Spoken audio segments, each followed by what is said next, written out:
Welcome back to the podcast. Thanks for joining us. If anybody's new to the podcast, I'm Adam. I'm your parent co-host. I'm Emma, the teen co-host. And I'm Evie, the youth co-host. Hi. Hi.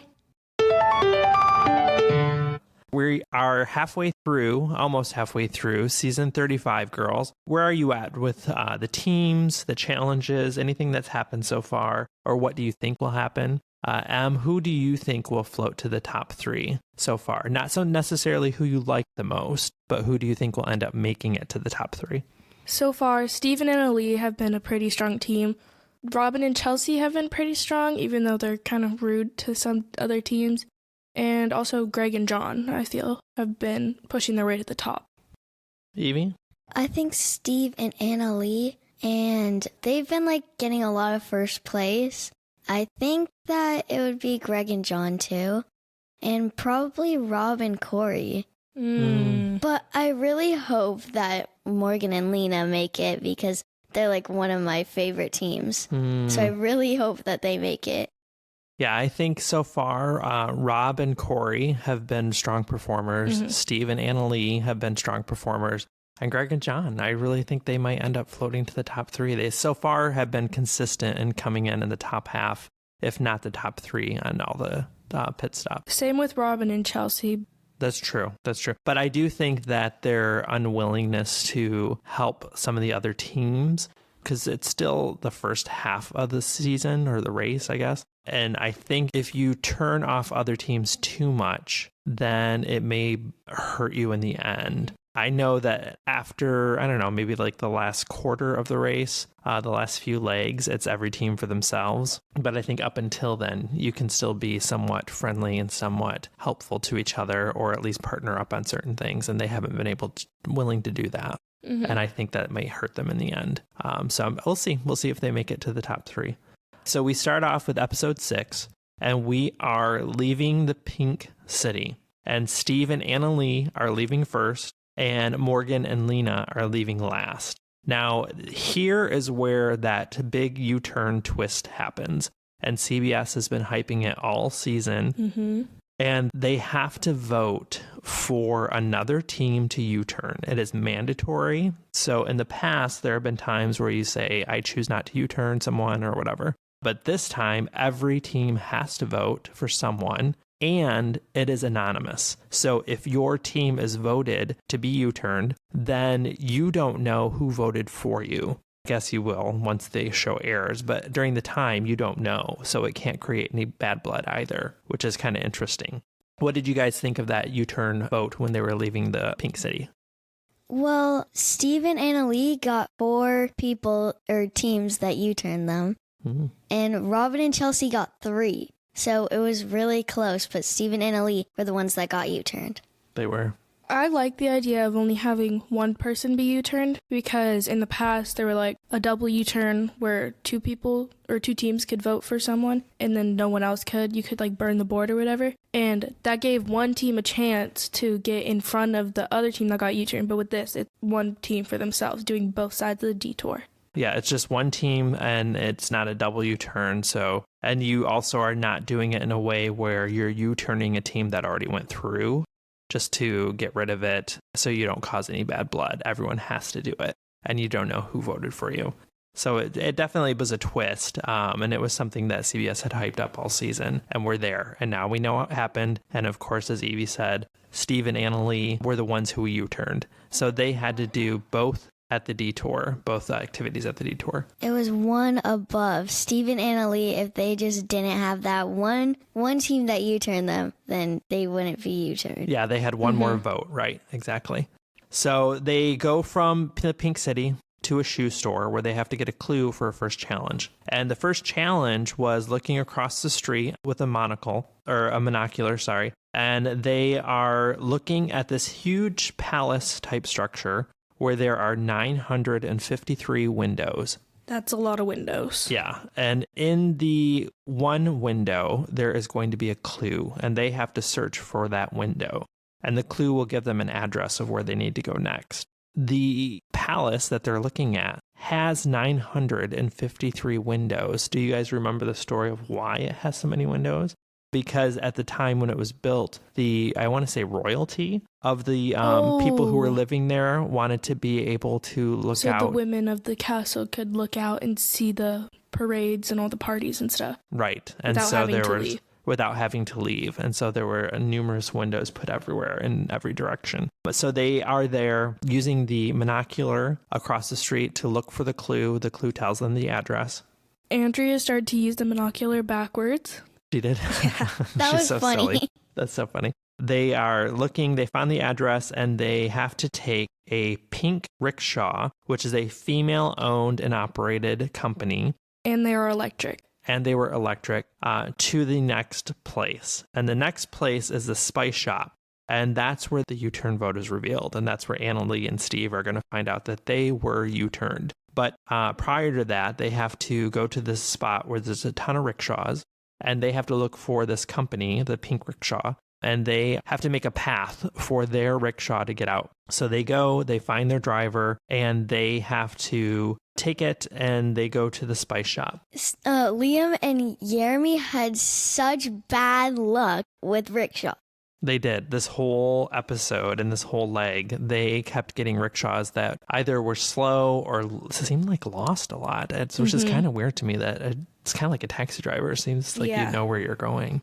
But it was the same one the whole time. Or just like have a map. And it seems like the driver would have some kind of like GPS system or something. But it's a rickshaw. Like you don't have a GPS, but just a map. Well, they have phones. Even, or like just like ask someone. Right. But I'm sure they have phones and you can open up Google app and just put it on like a little holder or something. Or just know where you're going. Yeah. And so one of the things though that we didn't know and we had learned since then is that when you are in a rickshaw on the way to a challenge, you have to stick with that driver. You're not allowed to switch rickshaws. So that's interesting. So they all go to the Spice Shop and the U-turn is revealed. The U-turn's revealed and it's Steve and Annalee by one vote. The second place was Robin and Chelsea. Those were the only two people that even got votes for the U-turn. Those are the two teams, right? Yeah, the two teams that got the votes. And so everyone, I probably have to believe that people were either going to vote Steve and Annalee in just because they were strong competitors and they wanted to set them back a little bit or get them out of the race just because they saw them as strong competition. And I kind of get the feeling that for Robin and Chelsea, it was a little bit more personal, just because they tended to be a team that was in it for themselves, I guess you would say, or less likely to partner or work with other teams during challenges. But Corey said that they almost voted for Greg and John. Like Corey said, like, what if we voted for Greg and John? But they ended up not voting for them. I don't think it would have changed much, though. No, it doesn't look like it would change much. Although, I don't know, maybe because Steve and Annalee did get U-turned by one vote. So you never know. One vote can make a difference. So they have to do the U-turn and they are at the detour. And they have to do both of the activities at the detour. And the detour options are either bundles or bricks. Evie, do you remember what bundles are? It's like these bags of flower petals, and it is magnolia, marigold, and roses, I think. They are big piles of marigolds and roses, and they have to put those different kinds of marigolds and roses in these huge cloth sacks, and they have to carry them and take them to two different temples. One of the teams said that each bag had to be like 60 pounds. Oh, so there was a weight limit too. It had to be at least 60 pounds. No, like they were saying. Like, they were guessing when they carried it. I gotcha. They were big and heavy, and they had to take the marigolds to one temple and then the roses to another. If somebody chose to do bricks were piling bricks on this sort of cart, and they had to take it to a construction site and deliver the bricks and stack them for the construction site. Marigolds seemed to me like it would have taken longer, but maybe less physically intense. Bricks to me seemed like it would be more physically intense than marigold. What would you have chosen, Em? I would have chosen bundles because even though it would take longer, I feel like it would be less physically challenging. Evie, which one would you have done? I'm not entirely sure. No? Well, you have to kind of be in the situation to know which one you would choose. True. So Steve and Annalee, they had to do both. And most of the teams, I believe, chose bricks. I think a lot of the teams chose bricks. Yeah. Maybe it was evenly divided. But they had to take a rickshaw again, though, if they were in the bundles activity to the different temples. And this is where I feel like Liam and Yeremi really got some bad luck. Yeah. If they did bricks, I feel like would have been really easy for them because they're strong, young, fit.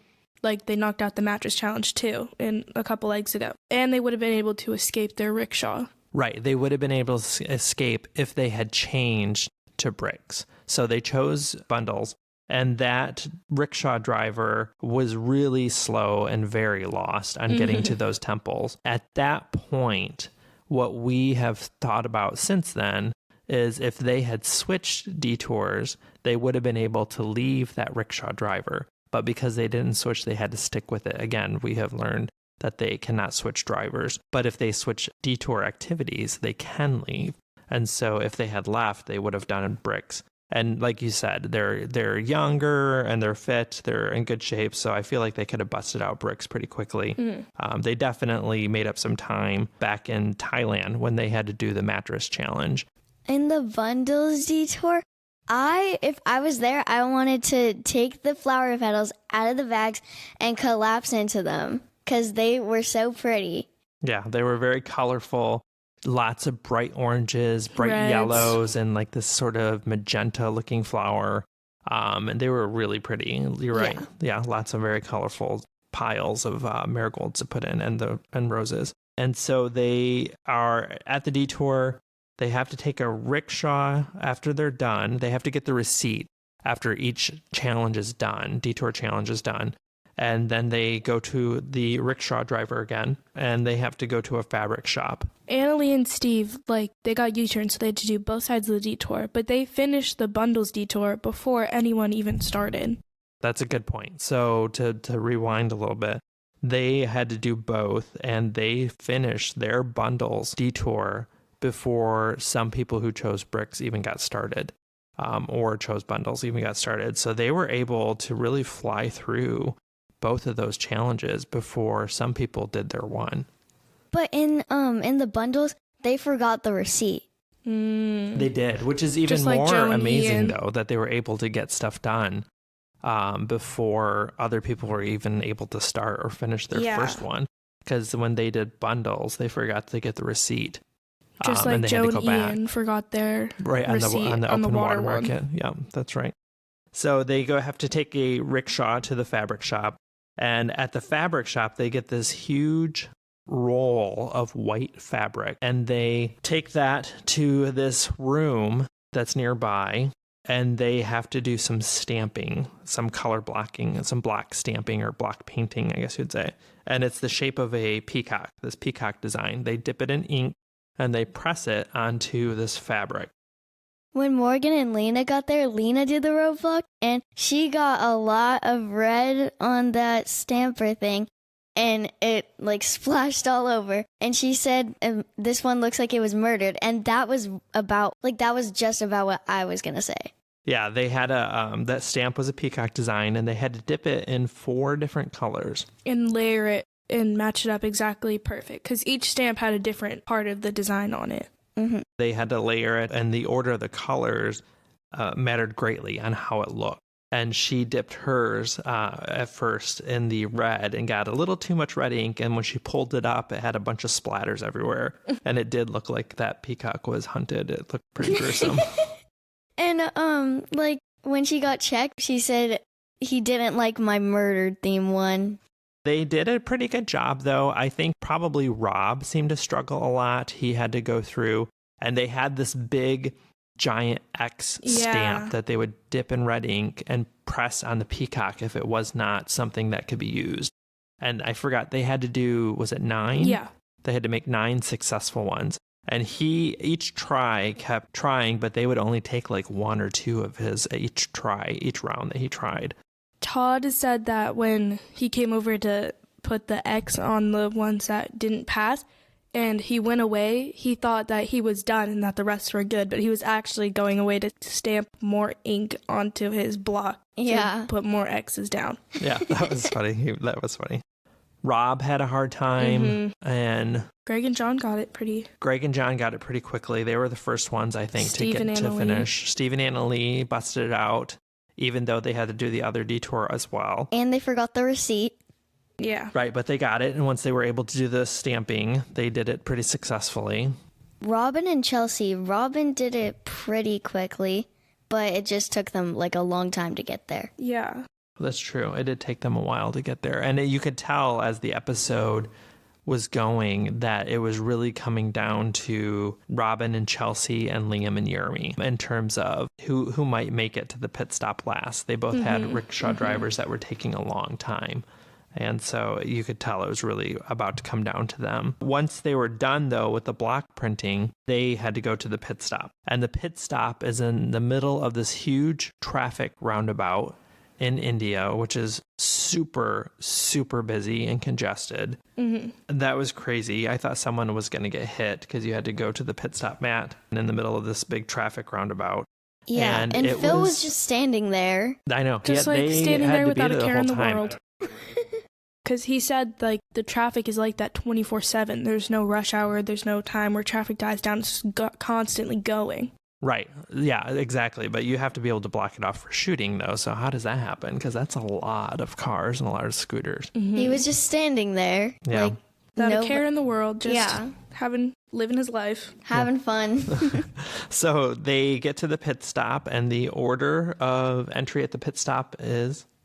Greg and John finally got there first. They were always talking, in our previous interview with them, they were talking about how they always wanted to go to New Zealand, which is Phil's home country, and that's what they wanted, a trip to New Zealand. Nice. They got their trip. They probably couldn't tell us at the time because we couldn't give away any too many details before the season aired. Yeah. Rob and Corey got second, moved back up there. Joel and Garrett got third. Morgan and Lena got fourth, back to their original spot. Morgan and Lena got like fourth a lot in the first few legs, so they're back to their original spot. Todd and Ashley got fifth, back to their original spot too. Melina and Andrea got sixth. Steve and Annalie got seventh. Robin and Chelsea got eighth. And Liam and Yeremi got eliminated, and I almost started crying. Yeah, they did get eliminated, and they were a team that Evie was really rooting for. She really connected with them during our first interview that we had, getting to know them. But fortunately, we were able to talk to them again. We had done an exit interview with them, and they really were able to shed a lot of light onto different things and even bring up some stuff that we didn't know. They kind of spilled a little tea here. They did. Yeah. So let's listen to that, and thanks for joining us. Thank you. Thank you. Like many of your families, we love to travel. And in addition to our love of The Amazing Race, we love going to Disney World. With over 30 trips of experience under our belt, we are excited to announce that supporters of the podcast will have access to our special Disney World planning tip worksheets starting in mid-December. We've done all the homework, so you don't have to. Go to buymeacoffee.com/thetarpit to support the podcast and start your planning. So we're here again with Liam and Yeremi, and they're back to talk about their experience this season, 35 of The Amazing Race. Boys, we really appreciated watching your cool, calm, and collective style of racing during the season, especially during high stress points. Was that an intentional decision that you made, or is it just your nature, or did you go into it with a plan like that? That was definitely our strategy coming into this. We wanted to make sure that, especially with the background that we have, like I was in the Marine Corps and Liam was in the Navy, we both have our own backgrounds in stressful situations, and having to keep your composure, you know, whether you're doing more problem-solving activities like Liam was probably doing, or more physically demanding high-stress activities like shooting artillery, which is what I was doing. We've both been exposed to a lot of different situations in which we had to keep our composure, and that was something that was really important. And a highlight of our strategies, we wanted to make sure that whenever we got to these challenges, we were able to think clearly and kind of articulate our thought process on how we wanted to go through them. And I feel like we did a really good job doing that. I mean, to the best of your ability when you're in, you know, situations like that where everything's going 1,000 miles an hour. That was something that we really wanted to do, and we were very supportive of each other as we were going through it. And I felt like we did really well. Liam, what did you think? Yeah, no, I absolutely agree with what you were saying about that. I mean, we definitely did make it a point to not bicker with one another and really only to support and, hold each other up to a higher light. It was a big point of ours to just really, really support one another because the tasks and really the entirety of just being on the race is such a difficult and, mentally, emotionally, and physically demanding process. We're both going through this really difficult process together and we're both experiencing it differently. It is important for us to develop this kind of relationship with one another where we're just positive and supportive of one another. I mean, it would have not have benefited us to sit there and kind of bicker at one another, yell at each other, why didn't you do this? Why didn't you do that? Kind of thing. It was much more beneficial for us to just, hold each other up to a higher light. Yeah, and it showed too. It was really nice to see. This is Evie, and I almost started crying when you guys got eliminated. Aww. Thank you. Evie. Yeah, it was a sad day for us. It was, but the tears that you saw us shedding up there, those were not tears of sadness. Those were tears of joy. Yeremi and I were, extremely happy to have had the opportunity to be up there, and we went up there and we did what we could with what we had, and we had an absolute blast doing it. I mean, it was just such a great experience, and it was a bittersweet moment for us. We were excited to see what was next for us, but sad to leave the race. We really wanted to keep racing with one another, but we got a lot of traveling and a lot of great experiences under our belt, and we did it together. Absolutely. Which teams did you guys get closest to during the race? I think in me and Liam's own ways, we're both really sociable people. So when we were going through the race, I know Liam had a lot of conversation with a lot of other teams, and I had a lot of conversation with a lot of other teams as well. So I think that's down to, I think we have probably on a team aspect, Liam, correct me if you think I'm wrong. I feel like we got closest probably to either Joel and Garrett or Steve and Anna Lee. We spent a lot of time with them during the parts of the race that we could actually have some time to have conversations with them. But on a personal level, I think mine was probably Andrea and Milena, especially towards the end. They became a really big support system for us. They were really positive the whole time. And whenever we were around them, we could always feel how immaculate their vibes were, really. Yeah, I would 100% agree with that. I mean, between Todd and Ashley, Steve and Natalie, Joel and Garrett, Andrea and Milena, I mean, we had so many great interactions with great teams. But, the two teams that we were in an alliance with, obviously, we got extremely close with them. We had a lot of time, between traveling to these different countries to sit down and kind of kick the can around with these teams, and we got really close with them and had an absolute blast racing with them. That's so cool. Yeah, Andrew and Melina definitely seem like a very positive, fun-loving team. Yeah. 100%. 100%. They're so awesome. They exude positivity. Yeah. They do. Watching the race is so funny. The out-of-towners. Out-of-towners. This is Emma, and were there any behind-the-scenes elements that were surprises to you? Yeah, I mean, me and Liam, it was a surprise to us being, it wasn't that big of a surprise that Steve and Annalie were U-turned for us, but we were a little caught off guard because we were hoping that we had done kind of the political groundwork, if that's what you want to call it, to talk with a lot of other teams and try and essentially put our alliance above above the other option, which was Robin and Chelsea. The kind of overarching two choices that everybody had in their head was Robin and Chelsea and Steve and Annalie. And there was kind of a lot of strategic talk between the teams that, you guys didn't essentially get to see that very much, but that was definitely some behind the scenes that kind of took us off guard. But like I said, we kind of expected it as well. They were a front running team for a while. Yeah, I mean, I know you said in one of your Q&As how you wished that they had shown a little bit more about the kind of analytical and political aspects of why people chose to U-turn, who they chose to U-turn. And I 100% agree with that. I mean, there was so much thought that went into it behind the scenes. And I mean, really, if we had gotten to see that up there during the episodes, then it would have given us a lot of insight into, what the teams were thinking, and why they did what they did. I mean, we had a lot of great conversations and everybody was trying to woo everybody in one direction or the other. But I mean, it was really primarily between Robin and Chelsea and Steve and Annalie. Whenever we saw that Steve and Annalie had gotten U-turned and it wasn't Robin and Chelsea, it was a little bit of a surprise, but we weren't completely blindsided by it by any means. That's a good point and actually a good segue. And we're going to skip to Evie's question right now because she had a question that she came up with. What kind of thinking went into U-turning Robin and Chelsea? I love that question. And Liam knows I love that question.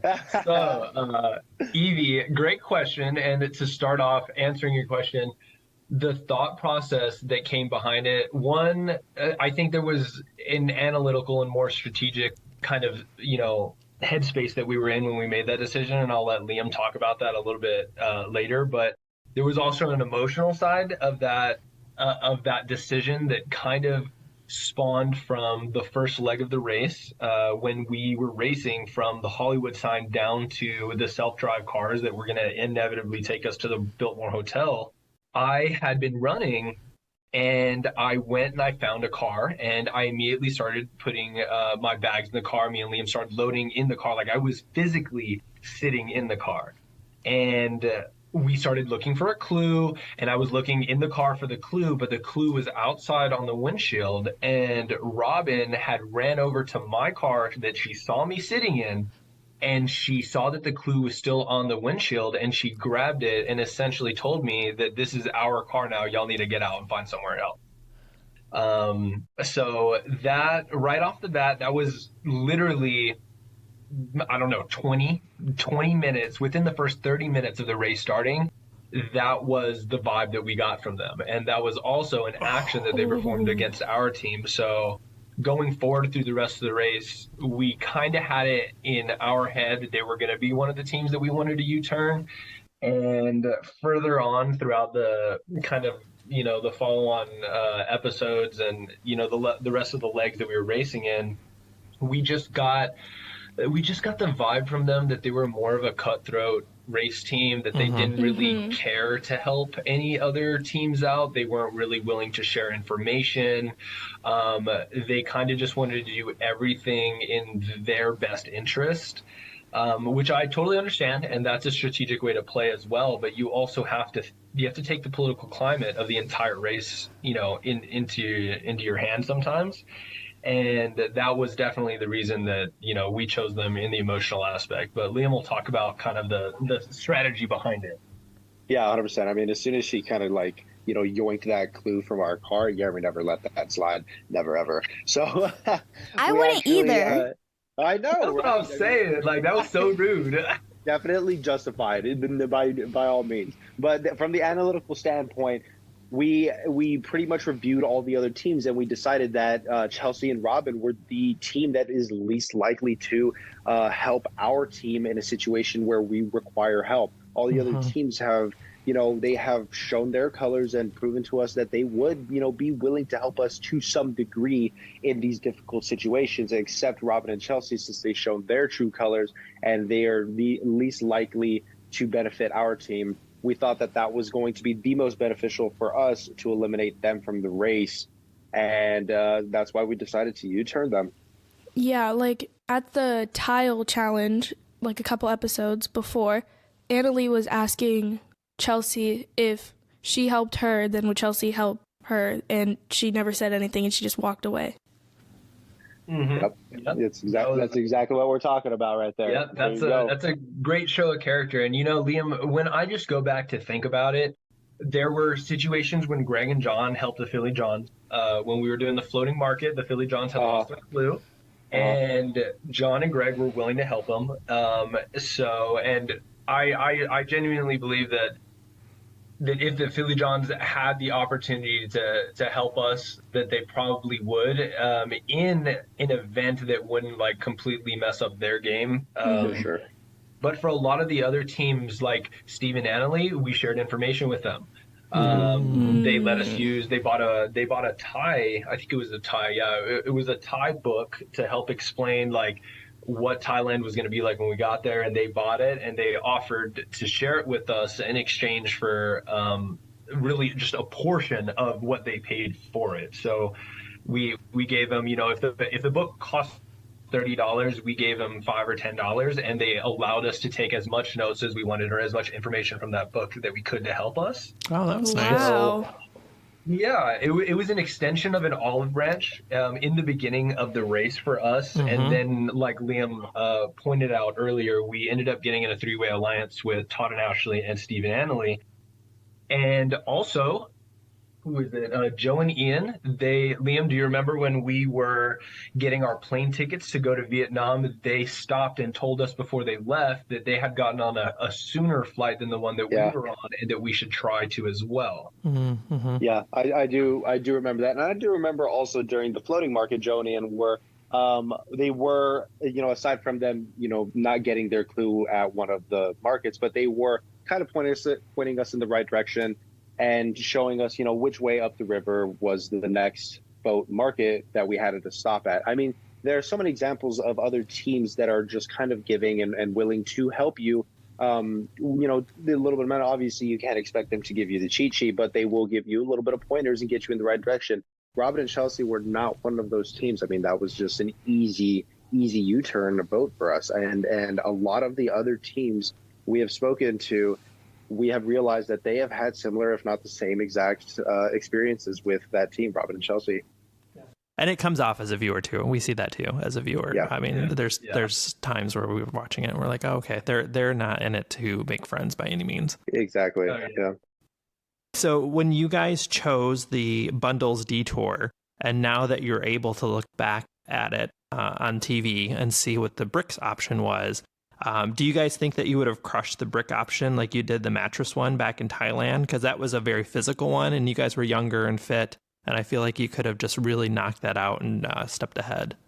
Well, I think that the actual brick challenge, all in all, as a whole, probably would have been a better detour for us. Yes, it was a physical challenge. And Yeremi and we obviously both did shine relatively well at some of the previous physical challenges, what actually made us jump a few places in line from dead last. So that is a good point. I think that would have been very beneficial for us. But not only that, what Yeremi and I discovered in one of our previous interviews a few days ago was actually that we had not thought about the fact that if we had chosen the bricks option, we would have been able to get out of that God-forsaken rickshaw, and we wouldn't have to depend on it for our detour, and we would have just been able to more or less take, the matters into our own hands with the brick detour. That was something that didn't really cross our minds, but since we started reviewing, our choices and decision-making processes after the fact, we did come across that, and that is something to toss around the old noggin. Maybe it would have helped a lot, and it would have cut like 3 hours off of our time. Wow. Yeah. That's a lot of time. Yeah. Speaking of We were out there for a while. Yeah, I was gonna say something that you guys didn't really get to see was that we were truly in the back of the pack. I really think that when Robin and Chelsea had made it to the pit stop, we were still like another 2 hours behind them or so. Wow. Like we got big lost with that rickshaw. She was not helping us at all. She just couldn't take us to where we needed to go. I mean, our gravestone was solidified in those moments. Yeah, absolutely. Speaking of rickshaws, between the monocular challenge and the U-turn announcement, you guys went from second to last. And do you think your overall outcome would have been different if you had a different rickshaw driver before the bundles detour? I'll be honest with you. I'm sorry. No, go ahead. Finish it up. Is there ever a point where you're allowed to switch rickshaws if you wanted to? Yeah, fantastic point. I mean, the rickshaw was absolutely the nail in our coffin. I mean, as soon as we got in that rickshaw, we drove 20, 30 feet, and then Yeremi and I immediately started brainstorming, dude, like, can we just get out of this? Can we get out? Can we switch rickshaws? Can we even just get out and run? We can run faster than this thing right now. Yeremi pulled the clue out and he checked, and it says you have to hang on to the rickshaw that you chose, and you cannot get out of it. Yeah. So we were kind of destined to fail inside this rickshaw, and we were doomed inside of it because of we already chose it. We have to stick with it. So I would say for certain that if we had a different rickshaw, one that was faster and one that was less of a navigational hell, we would have absolutely had a much better chance at not getting eliminated in that leg for sure. Oh yeah, and I think going on that point, a different rickshaw driver 100% would have saved us. But I will say that even if we did do the bricks challenge, right after the bricks, you had to go to the textile mill and pick up one of those carpets, and then you had to bring it. Essentially, you had to deliver it to the place where we were going to do the roadblock.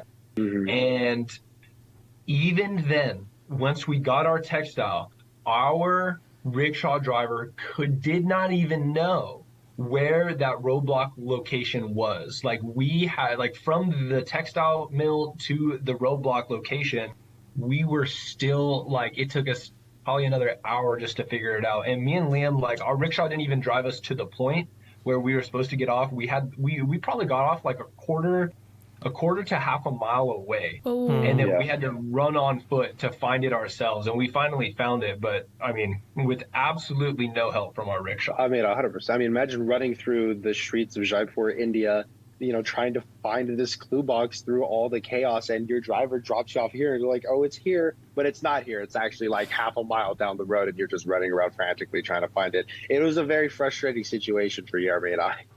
Yeah, I mean, you guys really did get like the worst luck with rickshaw drivers, and I say luck because it really you had nothing to do with it. You just and you're stuck. Obviously, you're stuck in it, which we didn't know, and that was why we wanted to ask that because we always think like, can you switch drivers? But the clue said you cannot. So yeah, that's horrible luck. I'm so sorry.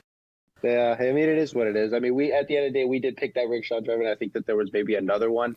If we really wanted to, we could have, ran around that entire rickshaw base to find a separate one. But I mean, how are we going to know that our driver was going to drive us all the way around the globe? Exactly. So now that we're about 6 weeks or so into the televised race, how has life changed for you guys? Do you guys get recognized more when you're out and about, or has anything changed for you? Yeah, I would say that I won't say that we get like, we don't get recognized like we're Matthew McConaughey or nothing like that. But when you're walking around, there's been a couple situations where people have come up to me and, asked me if I'm on the race, and I've been like, yeah, well, and they'll tell me about what they're really enjoying, and we'll have a nice little, genuine conversation about it.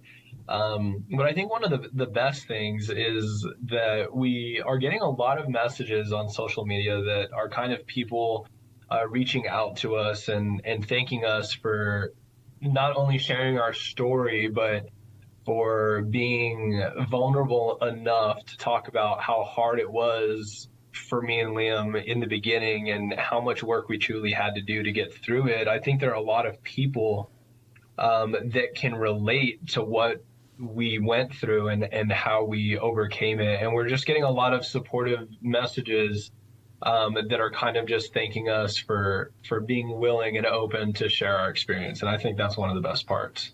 Yeah, that is 100% hands down my favorite part about the entire race. I mean, the messages that we've been getting are just heartwarming. The fact that we are able to help mend some of these relationship struggles that many people have been having with their siblings around the world. I mean, it means more to us than any amount of money on the planet ever could. I mean, and then as far as getting recognized, it's funny you bring that up because just yesterday, because I'm in Canada right now on a family vacation, I got recognized at one of my cousin's basketball games, and it absolutely threw me off guard. It's the first and only time that I've been recognized, and it was really funny for me. And I had a lovely conversation with these two parents on one of the other team's players. I mean, it was fantastic. Honestly, it made me very happy to see all the support. We see a lot of the support on social media, but to see it in person is just, I mean, it's very warming for us.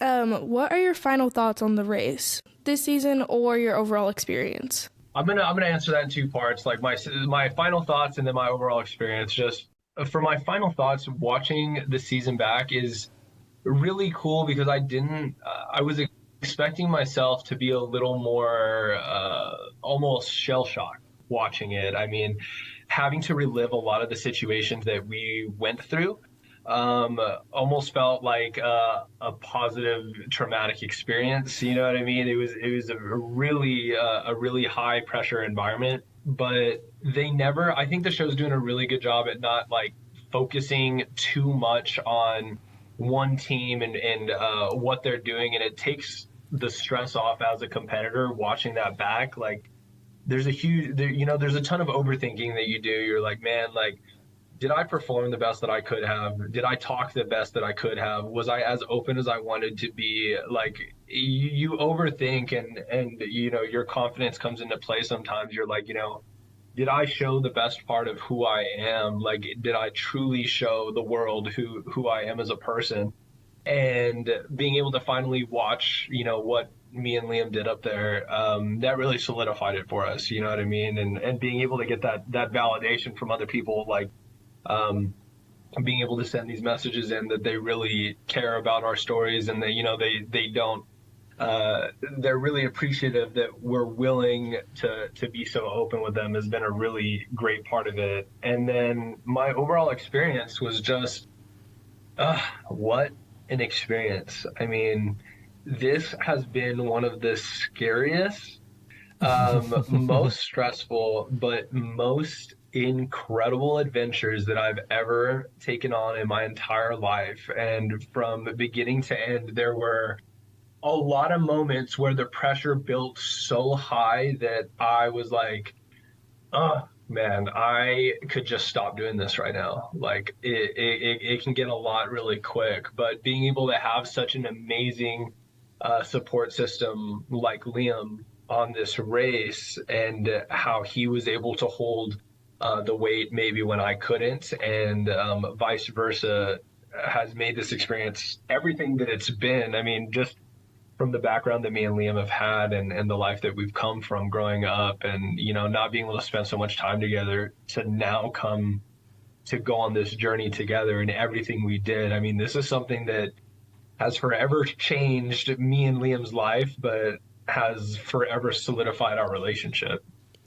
Yeah, I couldn't have said it better myself. I mean, to be able to go onto this, the competitive reality TV show and show the world our purest and most genuine sides of ourselves, and for them to be able to capture it and encapsulate it in such a beautiful way that you as a viewer are kind of, taken by this and you feel like you're a part of it and you can really feel the emotions. I mean, honestly, the entire end product was something I would have never expected it to actually be. You see all these other teams in all these previous seasons and you see their story and you have to wonder if your story is going to be anything similar to that. And it was just refreshing for whenever the show came out to see Yeremi and I's relationship and how beautiful it looked and how genuine we actually appeared to be, because we really are genuine people. Everything you see up there really is us. We are always excited to just be in the race, regardless of what position we land in. I mean, it could be 8th place, 2nd place, 9th place, 11th place. As long as it's not last, we're happy to be there. We're just an absolutely fabulous experience, and I couldn't have asked for a better partner to share it with. Great. Thank you guys so much for joining us again. We're going to say goodbye. I really wish that you could have gone farther. Yeah, I know. Evie was really rooting. Yeah, we were really rooting for you guys. But thank you so much, and have the best of luck to you from here. And hopefully you can parlay this into something fabulous and wonderful for you guys. Thank you so much, you guys. Thank you all so much for having us. We appreciate such a blast. Thanks. Such a blast. Thank you, guys. Bye, Emma. Bye, Evie. Bye. Bye. Thank you. Bye, y'all. Bye. Bye.